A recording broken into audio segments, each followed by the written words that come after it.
আল্লাহ বিরাট বিরাট পুরস্কার রাখছেন। দুনিয়ার মানুষের পুরস্কার কতটুকু দেয়? আছেই কি, দিবেই কি? দুনিয়ার মানুষ তো এটাই, নিজের পেটেই ভরে না, আরেকজনকে কোত্থেকে দিবে? আরেকজনকে কোত্থেকে দিবে? আর দিলেও আপনার থেকে নিয়েই আপনাকে দিয়া দেখাইতেছে আমি খুব দিতেছি। পিছে তাকাইলে দেখবেন এটা আপনার জেবের থেকেই গেছে।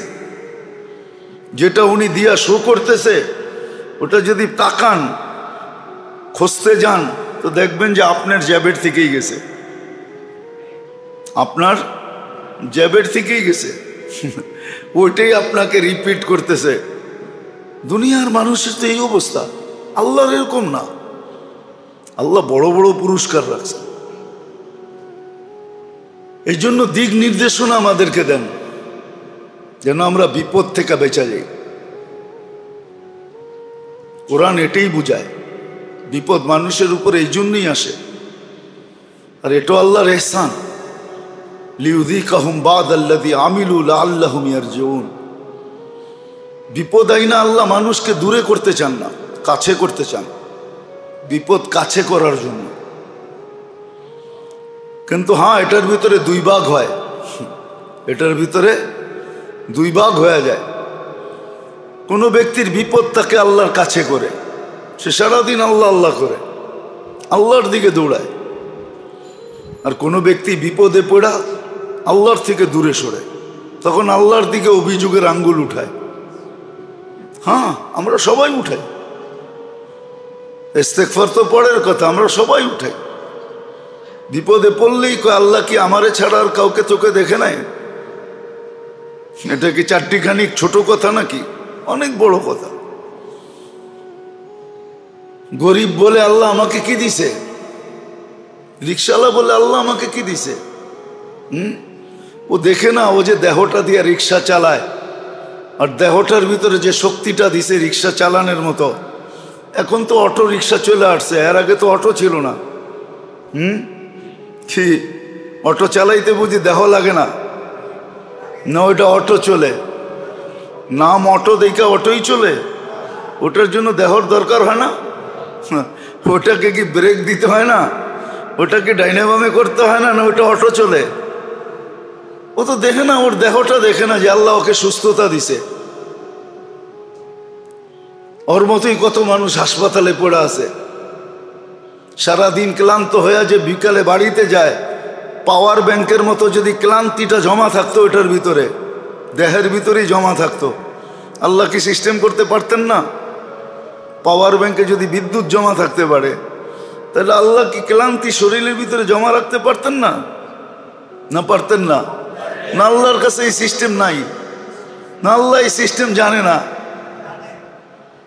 যদি জমা রাখতো তো 3 দিন পরে রিক্সায় উঠতো কে, চালাইতো কে? আরে 3 দিন না, পরের দিনই হাত লাগাইতো কে রিক্সায়? ও যে বাড়িতে যায়া সেমন তো কিছু খায় নাই, 2টা ডাল ভাতি তো খাইছে, ঠিক না? না আপনাদের মতো ফাস্ট ফুড খাইছে, দামি দামি খানা খাইছে? হ্যাঁ, না শেরাটনের থেকে আইনা খাইছে? কি মাছ ভাত 20 পদ খাইছে নাকি? তো রিক্সাওয়ালা খায় কি?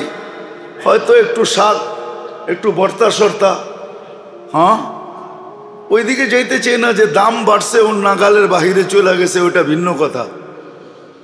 4টা ডাল ভাত খায়া যে সকালে আবার চাঙ্গা হয়ে রিক্সা নিয়ে বাহির হয়েছে, এটা তো ভাবে না। ও তো অভিযোগ করতেছে আল্লাহ আমারে কি দিছে, আল্লাহ কি দিছে। আবার সত্য তো এটাই, সত্য তো এটাই, বিল্ডিং লোড উঠাইতেও তো হবে, ঠিক না? কি অনেক সময় থাকে না, লোড বেশি হয়ে গেলে চাক্কা বাস্ট হয়ে যায়, হয় না? হয় না? হ্যাঁ, ও যে বলে আল্লাহ আমাকে কি দিছে, ও দিলে আবার লোড উঠাইতে পারবো কিনা এটাও তো একটা ব্যাপার আছে, ঠিক না? হ্যাঁ, কি মনে হয় বুঝাইতে পারি না। ওরে যদি 100 কোটি টাকা দিয়া দেয় তো ও লোড উঠাইতে পারবে? ও তো টাকার বারে বেইমান হয়ে যাবে। কত মানুষই তো বেইমান হয়ে গেছে, টাকা ছিল না তো আল্লাহ আল্লাহ করছে, সম্পদ মিলতে দেরি, আল্লাহকে বলতে দেরি করে নাই। আপনি দেখেন, যখন বাচ্চা ছিল তো লুঙ্গি কোথায় ছিল এটার কোনো খবর ছিল না, ঠিক না?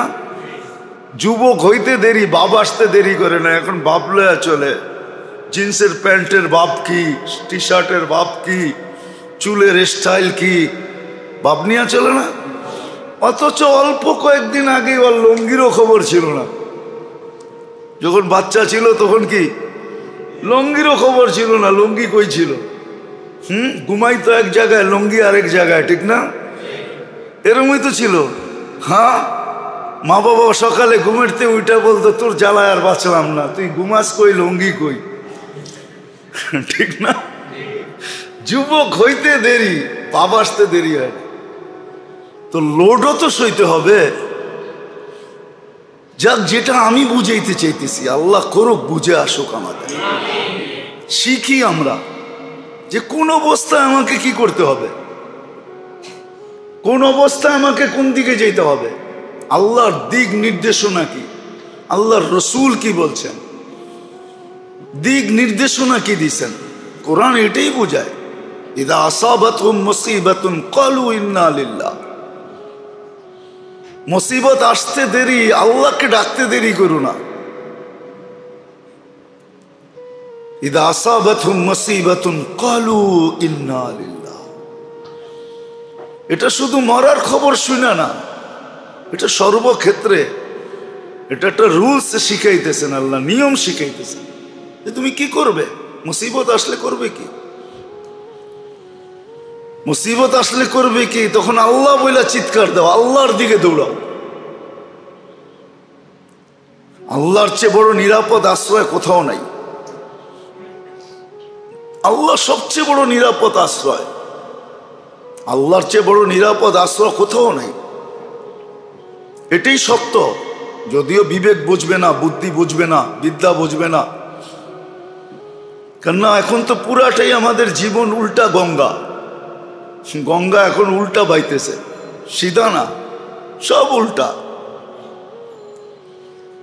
পুরা বিবেক বুদ্ধি বিদ্যা সবকিছু উল্টা ছাপ। এই জন্য বুঝাবে না, বিবেক বুঝাবে না, বুদ্ধি বুঝাবে না, বিদ্যা আমাদেরকে বুঝাবে না। কিন্তু মুসলমান হিসাবে সত্য এটাই, মুসিবত আসলে আল্লাহ বলে চিৎকার দাও, আল্লাহ বলে চিৎকার দাও, আল্লাহর দিকে দৌড় দাও। ফাফিরু ইলাল্লাহ, আল্লাহর দিকে ভাবো। ওয়াইদা আসাবাতহুম মুসিবাতুন ক্বালু ইন্না লিল্লাহ ওয়া ইন্না ইলাইহি রাজিউন। একটা কথা আছে না, কালকে যাওয়ার চেয়ে আজকে যাওয়াই ভালো। কালকে যাওয়ার চেয়ে, মাঝে মাঝে বলে না, আরে কালকে যখন যেতে হবে আজকেই যাইগা, আজকেই। হ্যাঁ, কোরআনও আমাকে এটাই বুঝেছে, কালকে কিন্তু তোমাকে আল্লাহর কাছে যেতে হবে, বিদে আজকেই যাওগা, আজকেই আল্লাহর কাছে হও। কোরআন এটাই বুঝেছে যে কালকে কিন্তু তোমাকে বাধ্য হয়ে আল্লাহর কাছে যেতে হবে। বাধ্য হয়ে যাওয়ার চেয়ে সদ ইচ্ছা আল্লাহর কাছে যাও, আল্লাহর কাছে যাও। আল্লাহ মানুষকে সৃষ্টি করার পরে শুধু ছেড়া দেন নাই,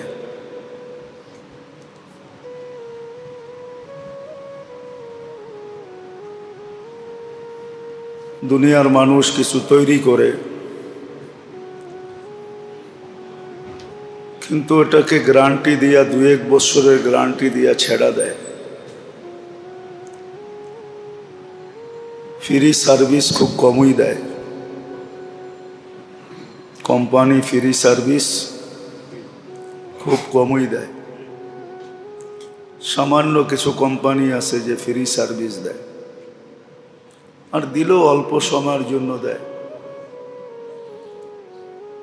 কিন্তু আল্লাহ জাল্লে জালালুহু আম্মা নওয়ালুহু মানুষকে তৈরি করছেন, নিজে কুদরত দিয়ে সাজাইছেন, 24 ঘন্টা সুরক্ষিত করেন। যেটাকে আরেক শব্দে বলা চলে, 24 ঘন্টা কুদরতের চোখে চোখে রাখেন।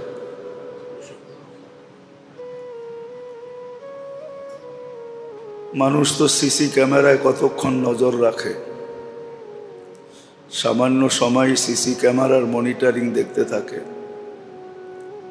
কিন্তু আল্লাহ 24 ঘন্টা মানুষকে কুদরতের চোখে চোখে রাখে। 1 সেকেন্ডের জন্য চোখের থেকে উজ্জ্বল হইতে দেন না।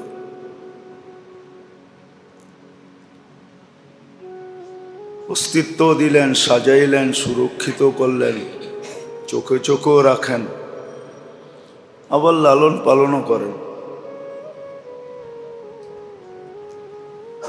এগুলো সবই ফ্রি সার্ভিসের অন্তর্ভুক্ত, ফ্রি সার্ভিস দিয়ে যাইতেছেন। আবার সর্বক্ষেত্রে মানুষকে দিক নির্দেশনাও দিতেছেন, কোন অবস্থায় মানুষ কি করবে, খুশি হইলে কি করবে, দুঃখ হইলে কি করবে, সুস্থ হইলে কি করবে, অসুস্থ হইলে কি করবে। আসলে বাবার পরিধিটা অনেক লম্বা ছিল, কিন্তু ভাববে কে? সারাদিন তো আর নামাজ পড়তে হয় না, আর আল্লাহ আল্লাহ জপতেও হয় না। যদি চিন্তার পরিধিটা বড় করত, তাইলেও জিন্দেগির আবাদতের জন্য মুহূর্তে মুহূর্তে যথেষ্ট ছিল। প্রত্যেকটা মুহূর্ত জিন্দেগির আবাদতের জন্য যথেষ্ট ছিল।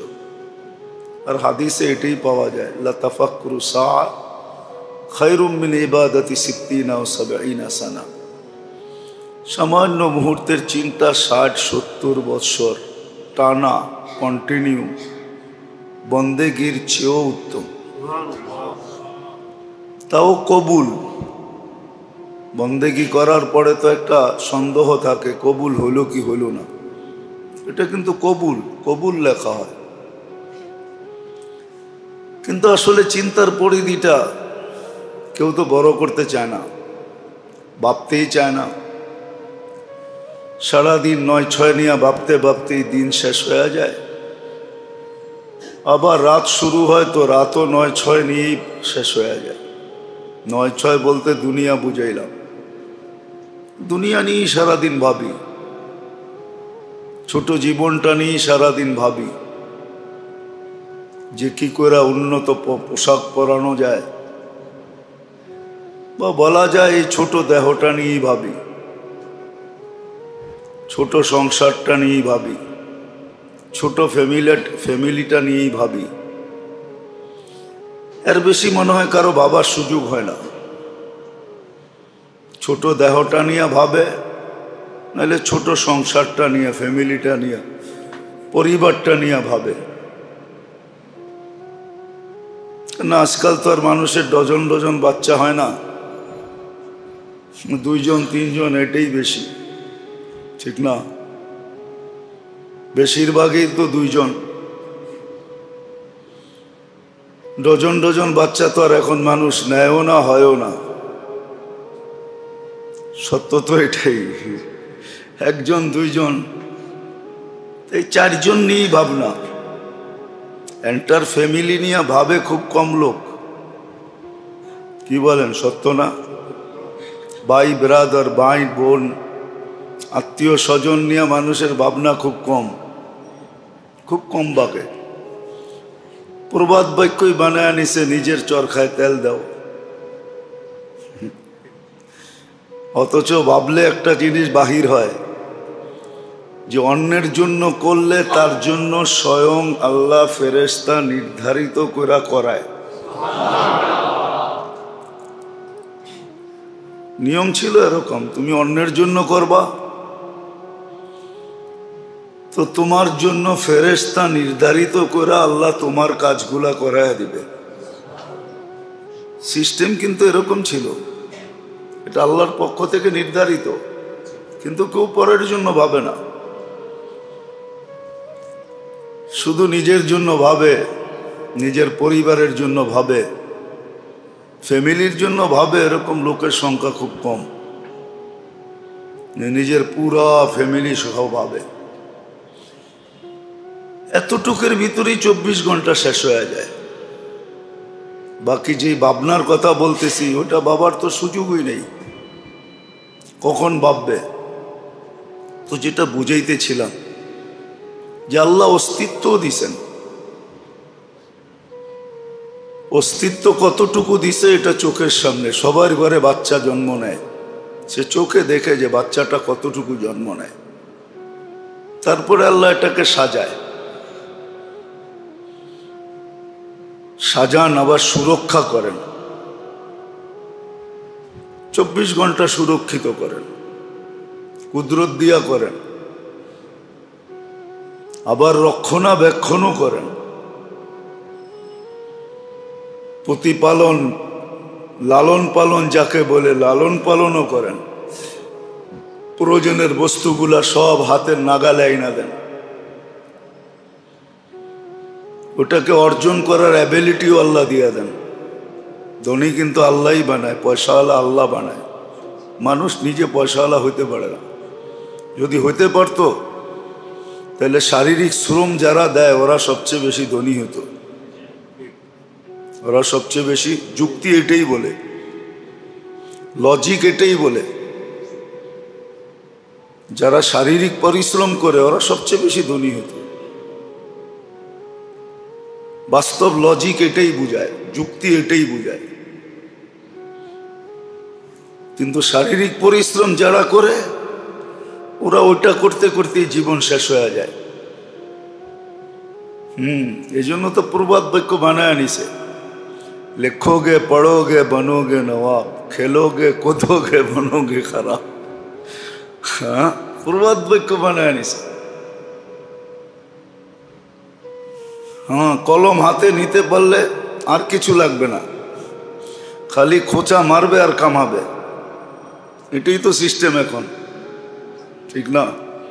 হাদিসও 1400 বছর আগে বলে গেছে, হাওয়া ফিহি কায়েদুল ইলমে।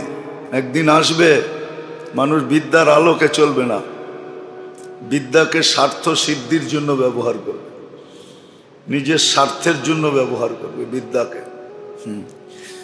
আর বিদ্যার রশি বড় মজবুত, দুনিয়ার কোনো মেশিন নাই এই রশি কাটার। সেটা কাটার একটাই রশি আছে, ওটা দিলেই রশি কেটে যাবে, এছাড়া রশি কাটবে না। মনে হয় বুঝাইতে পারি নাই। আবার এটাও বলে দিছেন, কবিলাতির রসা, একদিন আসবে অ্যাসেম্বলিতে পাশ হবে না, সংবিধানে থাকবে না, কিন্তু ঘুষ রীতিতে নীতিতে রূপান্তরিত হবে। কোনো অ্যাসেম্বলিতে পাশ হবে না, আর কোনো সংবিধানও লেখা থাকবে না, কিন্তু ঘুষ ছাড়া কিছু চলবে না। 1400 বছর আগে বলছে। আর মুসলিম সমাজের জন্য বলছে, কোনো কাফের সমাজের জন্য না। যা হোক, যেটা বুঝাইতে চেয়েছি, সুরক্ষিত করেন, লালন পালনও করেন, আবার 24 ঘন্টার দিক নির্দেশনাও দেন যে কখন কি করবে। এই দিক নির্দেশনাও আছে। আল্লাহ মানুষকে দিক নির্দেশনা দিয়েছে। খুশি হইলে কি করবে, মিললে কি করবে, না মিললে কি করবে, খুশি হইলে কি করবে, দুঃখ হইলে কি করবে, সুস্থ হইলে কি করবে, অসুস্থ হইলে কি করবে, সর্বক্ষেত্রের দিক নির্দেশনা আছে। আবার প্রত্যেক দিক নির্দেশনার উপরে ওয়াদা আছে, বড় বড় পুরস্কারের ওয়াদা আছে, ছোট ছোট না। মানুষ তো ছোট ছোট দেয়। এটা পাওয়ার জন্য, এটা পাওয়ার জন্যই তো কতজন পাগল হয়ে যায়, ধর্ম কর্ম সব ছেড়ে দেয় এই ছোট ছোট পাওয়ার জন্য। কিন্তু আল্লাহ বড় বড় পুরস্কার রাখছেন। হ্যাঁ, পাওয়ার উপরে কেউ শুকরিয়া আদায় করে আলহামদুলিল্লাহ বলল, তো আলহামদুলিল্লাহর সওয়াব দেখেন কত বড়। দেখেন, কিতাব খুলে দেখেন আলহামদুলিল্লাহর সওয়াব কত বড়, সুবহানাল্লাহর সওয়াব কত বড়। তো এটাও বুঝিয়ে দিয়েছেন কোন ক্ষেত্রে কি করবে, দিক নির্দেশনা দিতেছেন 24 ঘন্টা। আবার যেটা মানুষের বুঝে আসে না, চোখে দেখে না, অলৌকিক প্রাকৃতিক যেটাকে আমরা বলি, বিপদ থেকে বাঁচাইতেছেন। নাহলে মানুষ তো সিগন্যাল উঠায়, ঠিক না? উঠায় না সিগন্যাল? হ্যাঁ, 10 নম্বর মহাবিপদ সংকেত উঠায় দিছে। মানুষের ধারণা যে কিচ্ছু থাকবে না, ঠিক না? কিন্তু আল্লাহ বাঁচায়। মুখা মারার কথা ছিল আমাদের দেশে, কিন্তু মুখা অন্যদিকে গেছে। মুখা চিনেন? মুখা মারার কথা ছিল আমাদেরকে, কিন্তু আল্লাহ বলে না, মারতে দিব না, এখানে আরেকদিকে চলে গেছে। সত্য এটাই। ভূমিকম্প আসলে মানুষ ভাবে যে হয়তো শোয়া রেখে চলে যাবে, কিন্তু শতবার আসছে, আল্লাহ কিছু হইতে দেন নাই। বাঁচাইছে কে? হ্যাঁ, এই মাত্রার ভূমিকম্প, এর চেয়ে কম মাত্রার ভূমিকম্প দিয়ে আরেক জায়গায় শোয়াত হয়ে গেছে। আল্লাহ বাঁচায়ও, সত্য এটাই। এই জন্য মেরে দোস্ত, আমাদের শিখা উচিত কমসে কম নিজের সেফটির জন্য, নিজের জন্য এটা শিখা উচিত। নিজের ফ্যামিলির জন্য, পরিবারের জন্য, সংসারের জন্য শিখা উচিত, শিখা উচিত, ভাবা উচিত। সত্য এটাই। আমরা যত কিছুই বলি না কেন, আল্লাহ বারবার মানুষকে হারায়া দেখাইছে। বারবার আল্লাহ মানুষকে হারায়া দেখায়, যুগে যুগে দেখায়। হ্যাঁ, শুধু সেফটি ট্যাঙ্কিতে গ্যাস তৈরি হয় না। সেফটি ট্যাঙ্কি থাকে না, মাঝে মাঝে গ্যাস তৈরি হয় তো, আবার মানুষ মারাও যায়, ঠিক না? আমাদের ভিতরেও গ্যাস তৈরি হয়। এটা হলো অহংকারের গ্যাস। এই গ্যাসের নাম হলো অহংকারের গ্যাস। এলপিজি, সিএনজি, গ্যাসের কত নাম আছে না? কি কন? আবার গ্যাস্ট্রিক না, কিন্তু ওটাও একটা গ্যাস, কিন্তু অহংকারেরও গ্যাস আছে। এই জন্য আল্লাহ শত বৎসর পর মুসিবত আনেন। করুণা এরকম আসা গেল, আল্লাহ মানুষকে পরাস্ত করে দেখায় যে বড় গ্যাস হয়ে গেছে তোমাদের ভিতরে, অহংকারের গ্যাস। তা আল্লাহ এরকম ক্ষুদ্র জিনিস দিয়ে, আল্লাহ নিয়মই এরকম। আপনি ভাবলে দেখবেন, আবাবিল তো চিনেন না? আমাদের দেশে সচরাচর এই পাখি নাই। আমাদের দেশে ছোট থাকলে আছে চড়াই, ঠিক না? আবাবিল চড়াইয়ের চেয়েও ছোট। কিন্তু হাতি মারার জন্য আল্লাহ আবাবিলকে নির্বাচিত করছে। হাতি মারার জন্য আরেকটা হাতি মার্কা পাখি নির্বাচিত করে নেয়, উট পাখি নির্বাচিত করে নেয়। বিবেক বলে হাতি মারার জন্য উট পাখি দরকার ছিল, ঠিক না? কি মোটামুটি কাছাকাছি হইতো, ঠিক না? হ্যাঁ, কি লজিক তো এটাই বলে। সামনে যত বড় শক্তি, আমাকেও ওর চেয়ে বড় শক্তি নিয়ে দাঁড়াইতে হবে, ঠিক না? এটাই তো লজিক বলে। কিন্তু আল্লাহর লজিক ভিন্ন। মানুষের লজিক হইলো এটা, সামনে যত বড়, তুমি আর চেয়ে বড় হয়ে দাঁড়াও, তাইলে প্রতিরোধ করতে পারবে। কিন্তু আল্লাহর লজিক ভিন্ন। আল্লাহর সামনে যে দাঁড়াবে, তো আল্লাহ ক্ষুদ্র জিনিস নিয়ে দাঁড়াবে।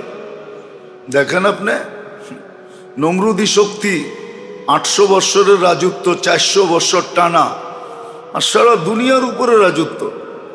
নমরুদের রাজত্ব পুরো মানব জাতির উপরে ছিল, যদিও তার ক্যাপিটাল বহুত দূরে ছিল।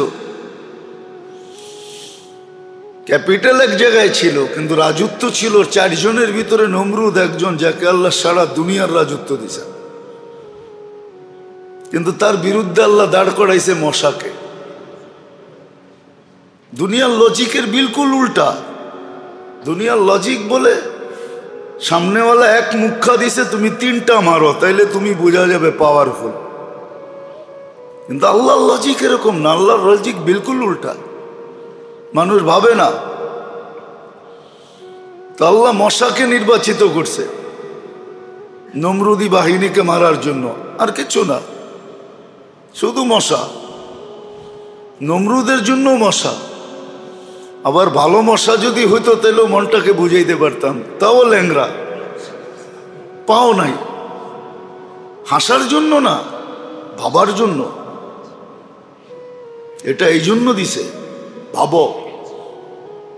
তাইলে তোমার বিবেকের পর্দা খুলবে। মুসলমান আজকে ভাবে না, এই জন্য বিবেকের পর্দা খোলে না। আমাদের বিবেকও প্যাক করা, ডিব্বায় ভরা, বক্সে ভরা আমাদের। তো আল্লাহ ল্যাংরা মশাকে নির্বাচিত করছে, হাতি মারার জন্য আবাবিল নির্বাচিত করছে। আল্লাহর সিস্টেমই এরকম। সারা দুনিয়ার মানুষকে বুঝানোর জন্য করোনার একটা ভাইরাসকে নির্বাচিত করছে। 800 কোটি মানুষকে বুঝানোর জন্য চোখে দেখা যায় না, মাইক্রোস্কোপ দিয়েও দেখা যায় না, ওটারে জুম করতে হয়, বড় করলে তারপরে দেখা যায়, এছাড়া দেখা যায় না। ওটাকে নির্বাচিত করছে। তো মানুষের ভিতরে যখন অহংকারের গ্যাস ভর্তি হয়, আল্লাহ বুঝানোর জন্য ব্যবস্থা করেন। আর ক্ষুদ্র থেকে ক্ষুদ্র জিনিস দিয়ে আল্লাহ বুঝায়, আর জিরু করে বুঝায়। 2020 সারা দুনিয়া জিরু ছিল। করোনা যখন শুরু হয় তখন সারা দুনিয়া জিরু, না জিরু ছিল না হিরু ছিল?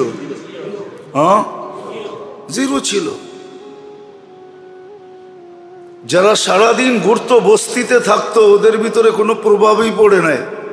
আর যারা দুনিয়ার সবচেয়ে সুরক্ষিত ছিল, এদের একের পর এক হইতেছিল। কি কানাডার প্রধানমন্ত্রী দুইবার হয়েছে,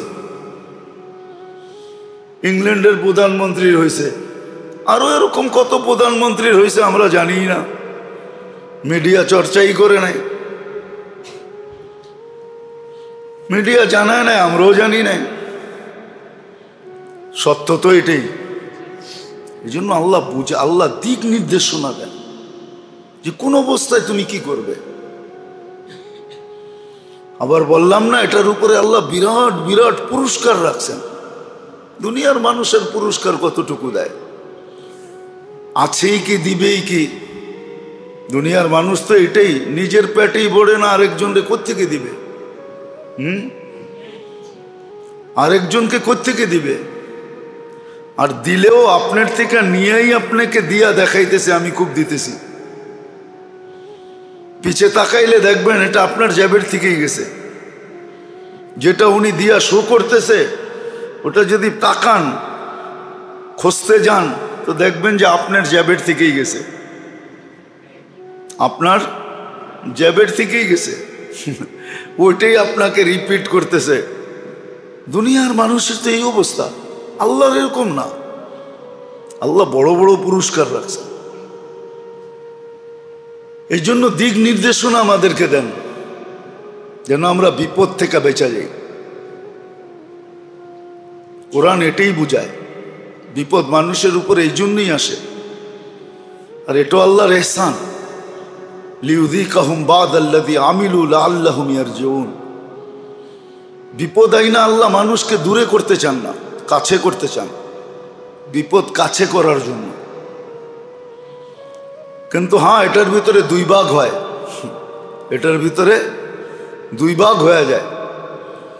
কোনো ব্যক্তির বিপদ তাকে আল্লাহর কাছে করে, সে সারাদিন আল্লাহ আল্লাহ করে, আল্লাহর দিকে দৌড়ায়। আর কোনো ব্যক্তি বিপদে পড়া আল্লাহর থেকে দূরে সরে, তখন আল্লাহর দিকে অভিযোগের আঙ্গুল উঠায়। হ্যাঁ, আমরা সবাই উঠাই, ইস্তেগফার তো পরের কথা, আমরা সবাই উঠাই। বিপদে পড়লেই কয় আল্লাহ কি আমারে ছাড়া আর কাউকে তোকে দেখে নাই? এটা কি চারটিখানি ছোট কথা নাকি? অনেক বড় কথা। গরিব বলে আল্লাহ আমাকে কি দিছে, রিক্সাওয়ালা বলে আল্লাহ আমাকে কি দিছে? ও দেখে না, ও যে দেহটা দিয়ে রিক্সা চালায়, আর দেহটার ভিতরে যে শক্তিটা দিছে রিক্সা চালানোর মতো। এখন তো অটো রিক্সা চলে আসছে, এর আগে তো অটো ছিল না। কি অটো চালাইতে বুঝি দেহ লাগে না? না, ওইটা অটো চলে, নাম অটো, দেখে অটোই চলে। ওটার জন্য দেহর দরকার হয় না? ওটাকে কি ব্রেক দিতে হয় না? ওটাকে ডাইনামামে করতে হয় না? না, ওটা অটো চলে। ও তো দেখে না, ওর দেহটা দেখে না যে আল্লাহ ওকে সুস্থতা দিছে। ওর মতোই কত মানুষ হাসপাতালে পড়ে আছে, সারাদিন ক্লান্ত হয়ে যে বিকালে বাড়িতে যায়, পাওয়ার ব্যাংকের মতো যদি ক্লান্তিটা জমা থাকতো ওটার ভিতরে, দেহের ভিতরেই জমা থাকতো। আল্লাহ কি সিস্টেম করতে পারতেন না? পাওয়ার ব্যাংকে যদি বিদ্যুৎ জমা থাকতে পারে, তাহলে আল্লাহ কি ক্লান্তি শরীরের ভিতরে জমা রাখতে পারতেন না? না পারতেন না? না আল্লাহর কাছে এই সিস্টেম নাই? না আল্লাহ এই সিস্টেম জানে না? যদি জমা রাখতো তো 3 দিন পরে রিক্সায় উঠতো কে, চালাইতো কে? আরে 3 দিন না, পরের দিনই হাত লাগাইতো কে রিক্সায়? ও যে বাড়িতে যায়া সেমন তো কিছু খায় নাই, 2টা ডাল ভাতই তো খাইছে, ঠিক না? না আপনাদের মতো ফাস্ট ফুড খাইছে? দামি দামি খানা খাইছে? হ্যাঁ, না শেরাটনের থেকে আইনা খাইছে? কি মাছ ভাত 20 পদ খাইছে নাকি? তো রিক্সাওয়ালা খায় কি? হয়তো একটু শাক, একটু ভর্তা সর্তা। হ্যাঁ, ওইদিকে যাইতে চাই না যে দাম বাড়ছে, ওর নাগালের বাহিরে চলে গেছে, ওইটা ভিন্ন কথা। 4টা ডাল ভাত খায়া যে সকালে আবার চাঙ্গা হইয়া রিক্সা নিয়ে বাহির হয়েছে, এটা তো ভাবে না। ও তো অভিযোগ করতেছে, আল্লাহ আমারে কি দিছে? আল্লাহ কি দিছে? আবার সত্য তো এটাই, সত্য তো এটাই, বিল্ডিং লোড উঠাইতেও তো হবে, ঠিক না? কি অনেক সময় থাকে না, লোড বেশি হয়ে গেলে চাক্কা বাস্ট হয়ে যায়, হয় না? হয় না? হ্যাঁ, ও যে বলে আল্লাহ আমাকে কি দিছে, ও দিলে আবার লোড উঠাইতে পারবো কিনা, এটাও তো একটা ব্যাপার আছে, ঠিক না? হ্যাঁ, কি মনে হয় বুঝাইতে পারি না? ওরে যদি 100 কোটি টাকা দিয়া দেয় তো ও লোড উঠাইতে পারবে? ও তো টাকার বারে বেইমান হয়ে যাবে। কত মানুষই তো বেইমান হয়ে গেছে, টাকা ছিল না তো আল্লাহ আল্লাহ করছে, সম্পদ মিলতে দেরি, আল্লাহকে বলতে দেরি করে নাই। আপনি দেখেন, যখন বাচ্চা ছিল তো লুঙ্গি কোথায় ছিল এটার কোনো খবর ছিল না, ঠিক না? যুবক হইতে দেরি, বাপ আসতে দেরি করে না। এখন বাপ লয়া চলে, জিন্সের প্যান্টের বাপ কি, টি শার্টের বাপ কি, চুলের স্টাইল কি, বাপ নিয়ে চলে না। অথচ অল্প কয়েকদিন আগে ওর লুঙ্গিরও খবর ছিল না। যখন বাচ্চা ছিল তখন কি লুঙ্গিরও খবর ছিল না, লুঙ্গি কই ছিল? ঘুমাইতো এক জায়গায়, লুঙ্গি আরেক জায়গায়, ঠিক না? এরমই তো ছিল। হ্যাঁ, মা বাবা সকালে ঘুমেরতে উইটা বলতো, তোর জ্বালায় আর বাঁচলাম না, তুই ঘুমাস কই, লুঙ্গি কই, ঠিক না?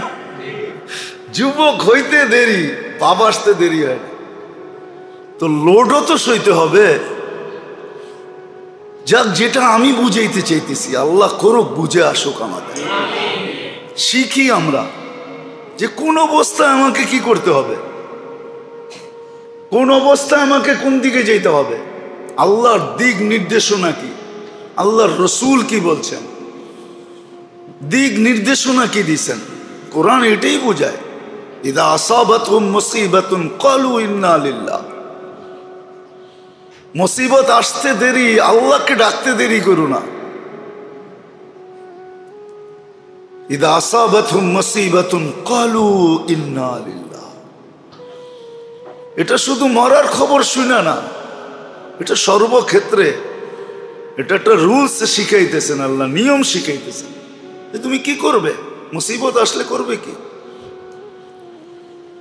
মুসিবত আসলে করবে কি, তখন আল্লাহ বইলা চিৎকার দাও, আল্লাহর দিকে দৌড়াও। আল্লাহর চেয়ে বড় নিরাপদ আশ্রয় কোথাও নাই। আল্লাহ সবচেয়ে বড় নিরাপদ আশ্রয়, আল্লাহর চেয়ে বড় নিরাপদ আশ্রয় কোথাও নাই। এটাই সত্য, যদিও বিবেক বুঝবে না, বুদ্ধি বুঝবে না, বিদ্যা বুঝবে না। কেননা এখন তো পুরাটাই আমাদের জীবন উল্টা গঙ্গা, গঙ্গা এখন উল্টা বাইতেছে, সিধা না, সব উল্টা। পুরা বিবেক বুদ্ধি বিদ্যা সবকিছু উল্টা ছাপ। এই জন্য বুঝাবে না, বিবেক বুঝাবে না, বুদ্ধি বুঝাবে না, বিদ্যা আমাদেরকে বুঝাবে না। কিন্তু মুসলমান হিসাবে সত্য এটাই, মুসিবত আসলে আল্লাহ বলে চিৎকার দাও, আল্লাহ বলে চিৎকার দাও, আল্লাহর দিকে দৌড় দাও, ফাফিরু ইলাল্লাহ, আল্লাহর দিকে ভাবো। ওয়াইদা আসাবাতহুম মুসিবাতুন ক্বালু ইন্না লিল্লাহ। ওয়া ইন্না ইলাইহি রাজিউন। একটা কথা আছে না, কালকে যাওয়ার চেয়ে আজকে যাওয়াই ভালো। কালকে যাওয়ার চেয়ে মাঝে মাঝে বলে না, আরে কালকে যখন যেতে হবে আজকেই যাইগা, আজকেই। হ্যাঁ, কোরআনও আমাকে এটাই বুঝাইছে, কালকে কিন্তু তোমাকে আল্লাহর কাছে যেতে হবে, বিদে আজকেই যাওগা, আজকেই আল্লাহর কাছে হও। কোরআন এটাই বুঝাইছে যে কালকে কিন্তু তোমাকে বাধ্য হয়ে আল্লাহর কাছে যেতে হবে। বাধ্য হয়ে যাওয়ার চেয়ে সদ ইচ্ছা আল্লাহর কাছে যাও, আল্লাহর কাছে যাও।